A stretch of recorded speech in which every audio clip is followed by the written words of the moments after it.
আসসালামু আলাইকুম। সবাইকে শুভ সকাল। আজকে আমি ১০ কিলোমিটার রান করেছি এবং আজকে যে জিনিসটা আপনাদের অবশ্যই বলতে চাচ্ছি তা হলো আসলে রান করলে কী শরীরে ভালো লাগে সেটা আমার অভিজ্ঞতা থেকে আমি আজকে আপনাদের বলবো। সেটা হলো লম্বা সময় দৌড়ানোর পর মস্তিষ্ক থেকে এন্ডোরফিন নামক হরমোন নিঃসৃত হয়, যা এক ধরনের আনন্দ ও সুখানুভূতি দিবে। শ্বাস-প্রশ্বাস দ্রুত ও গভীর হবে। এতে ফুসফুস ভালোভাবে কাজ করে এবং অক্সিজেনের মাত্রা বেড়ে যায়। ঘাম হয়ে শরীর হালকা লাগে।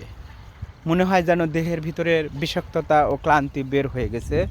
মন পরিষ্কার লাগে, মানসিক চাপ কমে, তারপরে চিন্তা পরিষ্কার হয়, মন ফুরফুরা লাগে, শরীরে শক্তি ফিরে আসে ও ধীরে ধীরে এরকম কিছু হবে। শুরুতে ক্লান্তি লাগলেও বিশ্রামের পর শরীর আরও ফিট ও কার্যক্ষম মনে হবে।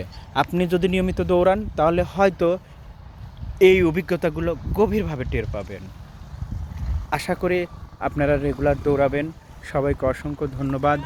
আর আজকের সকালটা আপনাদের ভালো কাটুক, সারাদিন ভালো কাটুক এবং আপনারা সুস্থ থাকুন এই কামনায় সবাইকে ধন্যবাদ।